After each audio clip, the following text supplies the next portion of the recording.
Hi guys, and welcome back to another episode of Rebuilding Wimbledon. If you are enjoying the series, of course, drop a like on the video. If we could get 400, that would be special. Special? I don't know. Anyway, this month, we've been trying to sort of recover after the Arsenal defeat, which sort of ended our ridiculously good run, but we had an incredibly tough set of fixtures, which we're still in the middle of, but we're coming through okay. Now, we need to talk about a few things, of course, but Leicester has, of course, joined us as well, so that's been a useful tool. But anyway, enjoy the highlights of the games we've played so far, and I'll join you guys in a sec for the game at Old Trafford against Manchester United. Oh my lord. Right, well, so much for having 4 players back stops goalkeepers from doing that, doesn't it? Everton just seem to have this way of scoring goals against us like that. Well, there you go. Everton 1, Wimbledon 0. Frascoli, ball in. Isla's through, and that is 1-1 here. Gal Frascoli makes up for his, well, earliness with the assist. It's 1-1 here at Goodison Park, and we needed that. Can we find a winner now? Probably could have won that on another day, really, but Kenneth's injury is going to be a worry for me as well. And no matter what you do, I think you're still going to sometimes concede goals from that whole goalkeeper thing, because we had 4 players set to stay back at all times, and they still did it. But there you go. Back to Botso. Not the greatest first touch from the lad, but can he get a crossing? Whips it all the way in. Everton. Nice football from Wimbledon. Mateus, what a strike. Everton drops it off. Mateus with the goal. We've had to rotate heavily for this away game in the FA Cup. We do kind of need to go through, but we also need to rest players. It's important. Does he? Isla cuts inside. Gets the strike, and it's 2-0 to Wimbledon. Even with the rotated side, we're doing a very good job away at Stoke. So this will put us through to the 4th round. Hopefully we can get an easier tie there, hopefully. Here we go. Stoke 0, Wimbledon 2. The youngsters have done the job, and we're through to the 4th round. Gets into space, goes for goal, he scored it, well done. Wimbledon 1, Spurs 0, Imran Baltam 7th of the season. We just need to get a good league victory here to get back on the horse again. Oh, good strike, Salvi! It's 2-0 to Wimbledon. Macula's strike, or Macula, and Salvi makes it 2-0, and we have a 2-goal lead against Spurs now. This is much more like it, guys. I was about to make some changes, and we don't want to end up conceding a goal here, and Iheanacho has got on back for Spurs. That's frustrating. I was just about to make those changes. Okay, we'll have to see how this goes now. Oh, well done, Baltam. Get that cross in. Peter's header, and it's 3-1. The injury to Salvi does worry me, but we've been really good down the left-hand side today. 3-1 to Wimbledon now. Alexander Peter. Can he find a cross? Whips it in. It's at the back post, and Everton makes it 4. Wimbledon 4, Spurs 1. Everton on for the injured Salvi. Wraps up the match you'd feel for us. Great result. Haji. Oh, come on, guys. Be a bit better than that. Oh, good save. And on the rebound, Tadju puts it in for Spurs. We're playing as deep as we can, basically, but they found another way through us, which is interesting. Well, there we go. Wimbledon 4, Tottenham 2. Good result again. We just did the old bait and switch once again, and it's Shaqiri over the top now. This is where we've got to worry about Liverpool. We might have to drop deep from an early stage. Oh, they've scored already. 11 minutes in and Liverpool have the lead here. This is a worry now. We may have to drop deeper to begin with, and that could be an interesting one. Farmer on the edge, knocks it down for Fabio, turns. Beautiful football. What a lovely little spin that was from Fabio. 1-1 here at New Plough Lane. Fabio's 13th goal of the season, and we are level against Liverpool. Good stuff. On the edge for Isla inside. It comes. Everton at the back post, and it's in off the goalkeeper, I think. Wimbledon 2, Liverpool 1. Everton with 2 in 2 now, and we are hopefully going to be able to flip this into a win now. Coutinho, ball whipped in. Cleared away. Don't you dare let them. Oh, you gotta be fucking joking. I mean, what are we supposed to do about that? We've done everything in this second half. The chances, we've steamrolled them, and they've just been able to do that. Well, there we go. 2-1. I personally feel like we did everything right in that game. After they scored, we dropped back, countered everything they did, and then they just get that in the end. But that's why you got to take your chances, unfortunately. Right, guys, we are back, and today's question of the day is this: do you think that the Premier League is continually growing away from the fans? Of course, if you have any ideas for a question today, of course, drop those in the comments too with the hashtag QOTD. But usually I would just err on the side of that sometimes can be blown out of proportion, but the fact is, particularly lately, I mean, with this weekend we saw the Liverpool fans protesting of the £77 ticket prices, and that alone sort of shows you how far it's moving away. And I see that the thing is, though, I don't think it has to. Look at Germany. Look at the ticket prices for clubs in Germany. Yeah, okay, they don't have as much money, but like Bayern Munich, I remember reading an interview with the Bayern Munich chairman a couple of years ago, where he talked about how, yes, we could charge this amount, X amount, huge amount for a season ticket, but the amount of money that we'd actually gain from it is pretty minimal, so we may as well just let our fans have some decent deals. I think that's what he said, or something like that, because I think a season ticket in Bayern Munich is crazy cheap. Cheaper than any Premier League side by quite a long way, if I recall. That might be wrong, but I'm pretty certain that's the case. But yeah, so I personally think that it is getting further and further away from the fans, particularly in the UK. But that's just the business of football, I suppose, isn't it? So this is the league. We're second. We're hanging on in there at the moment. It is a really, really tough battle now. It's a 4-horse race for the title, really, between us, Chelsea, Man United have really caught in, and although they do have a game, we've got a game in hand on them, so a win today would really do the trick, because we'd be 6 points clear with a game in hand. So it's not all good, not all bad for them. But Chelsea have really stepped it up. They beat Middlesbrough 7-0 in their last match. And we've kind of struggled a little bit. But, I mean, I say struggle. We've not been that bad, have we? Of course, Everton, The thing is, they scored a goal because our goalkeeper was out of goal. Now, in the last episode, or the one before, I changed it so that we had 4 players back when he takes them. 4. And they were all set to stay back, and they were staying back, as you saw in the video. We still conceded the goal. That's just going to happen, I think. And so, but hey, you know, he's scored a few this season, so we're going to have to accept it. Bit annoying, though, because we could have probably won that game, but there you go. 1-1 draw.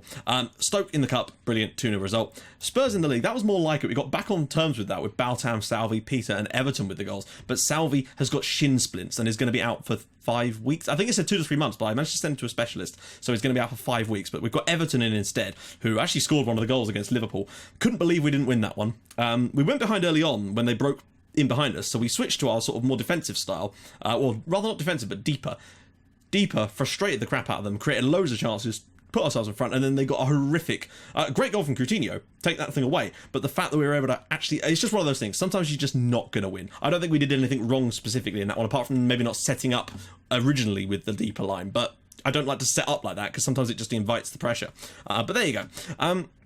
So yeah, also, VDH has torn his groin, I think, and is out for 3 months. So we're losing a bit on players at the moment, which is not exactly ideal.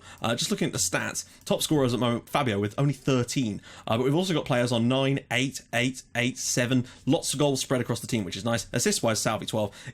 We've taken a little bit of a backseat. As you can see, nobody's above 8 at the moment, but we were bound to have problems. Salvi, of course, as you can see, 2 to 3 weeks with the shin splints. Van den Hooijdonk, torn knee ligaments. Okay, 5 to 6 weeks. So he might be back. We've got bids on the table for certain players and whatnot, as you would expect. None for Fabio, though, interestingly. The bids, who are the bids for? There's a bid for Gomez from Chelsea, and there is a bid for Galfrascoli from Real Madrid. They want to pay £20 million for him. Like, why? This is something that just pisses me off now about IFM. He's got 3 years left on his deal. I think there's an extension option on that as well. He's worth 27.5 million in value, so why are they bidding 20 million? They won't go anything above that. I get that we're Wimbledon, but seriously, game? It just pisses me off a little bit. Like, because if I tried to do that for one of their players, that wouldn't work. So why is it that they think? Why is it the AI seem to think that they can do that for you? It's really annoying. But there you go. Gomez, Chelsea want 38 million, I think, for it. Sorry, rather, they want to pay 38 million, and I want to not let them pay 38 million. So Mohar and Zissa.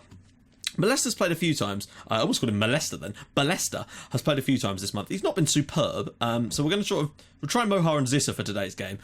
With Peter is back with Fabio, Baltam, Everton, Masak, Farmer. It's not too bad, but I could do with the likes of, these guys could do with a bit more game time. Makula I'm going to put on the bench instead of Adam Kirk for today's game. I think that's the best way of looking at it. I thought I'd moved Adam Kirk down. He's probably going to go at the end of the season. That's the way I'm looking at it anyway. Man United away then. They're the favourites, and I have a horrible feeling that I might set up from the beginning. I don't want to make the mistake that we made against Liverpool. Man United, notoriously very, very fast, pacey side. So I'm actually going to set up the way we set up. We're going to go slightly deeper. We're going to turn off the offside trap, drop a little bit like that, do that, and we'll go lower tempo for now. That's what I started up with. Well, it's what I didn't start. It's what I switched to against Liverpool. Oh shit, I forgot to do the team talk bit. Oh well. It's what I switched to against Liverpool when they scored, and you see kind of the way the stats flipped on them after that happened. So we'll see if this works against Man United at Old Trafford today. If we got away with a point, I would consider that a good result, frankly, because we've got that gap on them, and it would be another point towards our good season in a spell where we're struggling. Not struggling, but in a spell of really tough games where we've got Chelsea at home next, and if we could get through those with only losing... Baltam's in! Good strike, and he's put it on the rebound. We lead at Old Trafford through Imran Baltam with his 8th of the season. I think we could end up with 4 or 5 players in this team, finishing the season with double figures in goals. And that is very, very pleasing, because it means when players like VDH or Fabio or Peter go out injured, we actually do have options in the team to create goals from other areas. Gomez pops it around the corner. Horrible day here at Old Trafford. Great save from David De Gea, but Baltam does not give up on that one, and it is 1-0 to Wimbledon away from home. And now we're already set up to defend. That's the beautiful thing. And what I'm going to do now is drop it even deeper and be more disciplined and push that tempo down even lower. So when we do create the chances, in theory, we can take them. And this is what we didn't do from the beginning against Liverpool. I switched to this style the moment they scored, and obviously, as you saw, we turned the game around on them and battered them. Unfortunately, didn't quite take our chances despite playing on a much lower tempo. Ball in, Fabio's through, and nearly another goal for Wimbledon. Better. Not really sure what more I can do in terms of getting them to take the chances when they are actually going to arise at them. But we're winning 1-0. United have not created anything so far. They've had one shot. We've been utterly brilliant. And because we're winning 1-0, we don't have to do much.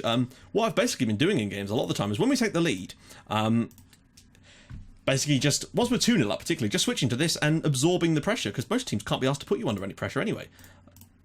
Well, what we are going to do for this second period, though, we're already mixed pass. We're going to just drop that to there.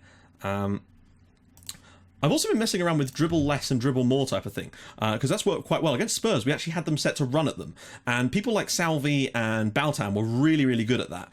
The Spurs players could not handle it. The red card did not help us, though. Was it a red card? I think we got a red card against Spurs. Right, United are now starting to get some chances, but again, they're long shots because we're sitting so deep. I'm going to just leave it as it is for now. We might make some substitutions in a minute. Fabio's not had the best game so far, but he will be staying on because we have absolutely no options in that area at the moment. Shane Williams just isn't going to cut it out, and obviously with VDH out injured. But again, a draw here wouldn't be an awful result, but I would think that the way we've played so far, we could do with a win, really. Pedrinho's on for Riedewald. Okay, so 65 minutes. Defensively, we're looking okay. Nobody's looking complacent. Fabio's not had the best game so far. It's really difficult to know what to change at this point, to be honest, guys. Like, Fabio is one that I would probably change at this point, but there's not a lot of... I mean, yeah, okay, I suppose we could do that and maybe... Okay, maybe knock Fabio in... Yeah, put Baltam inside. No, that's not what I meant to do at all. Drop Fabio... Yeah, put Baltam inside and put Eisler on the left. So we've got more of a creative outlet there, and maybe just look for... Just hold off for another 10 minutes. Just see. This is a bit of chess game now. But we're doing okay. United are having a few shots. We've not had a lot of shots. We've not had any shots in this second half, but it doesn't seem like we're all that bothered about it, to be honest. Mohar's not looking the best for match finish, so I might get Ballester on for him. And the final change... Gomez is a very good player, but maybe... Oh, it's so difficult to know when to stick or twist in these sort of situations. I feel like we're doing so well, I might just leave it. Because nobody's super low on fitness, and Masak is, but he's having such a good game, as always. Come on, guys, we can get through this. If we didn't have a single shot in the second half, I'd still be completely content with that. Oh, there we go. I mean, that is basically a masterclass from the team of how to sit on a lead, basically. We've come here, we've changed our tactics, based around the opponent, and we've got a 1-0 win at Old Trafford, and we've gone back to the top of the Premier League with it. That's what I like to see. Baltam gave us the lead, we've got the clean sheet, we've come there, and we've basically just said, come on then, we've got the lead now, what are you going to do? And frankly, they had nothing in the tank there, and that's perfect. Moves us 6 points clear of them with a game in hand, and most importantly, 11 points above Manchester City as well, and back into the top of the league. Admittedly, you know, Chelsea will probably smash whoever they're playing this weekend as well, but it is looking good for us. We're still involved in the title race. That's the main thing.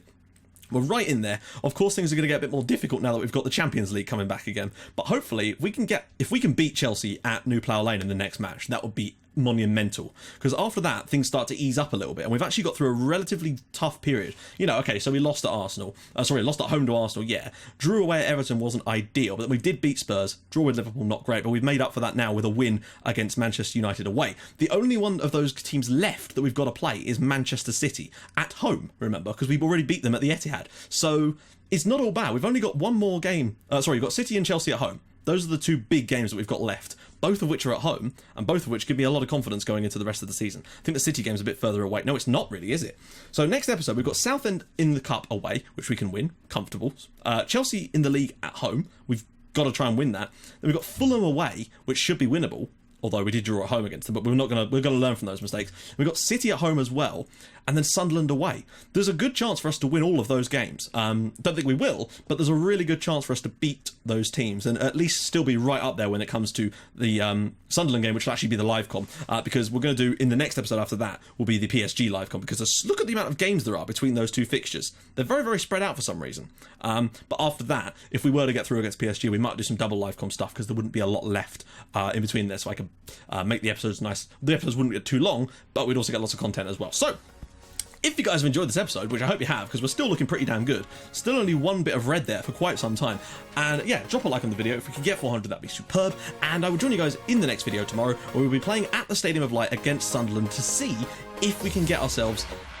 I really want to see if we can have a tilt at the title this year. Not sure about the Champions League, I don't think that's in our wheelhouse this year, but if we can win the title this year, it gets that one ticked off, and really does give us a good chance to concentrate on Europe next year. So, I'll see you guys then. Thank you so much for watching, bye bye.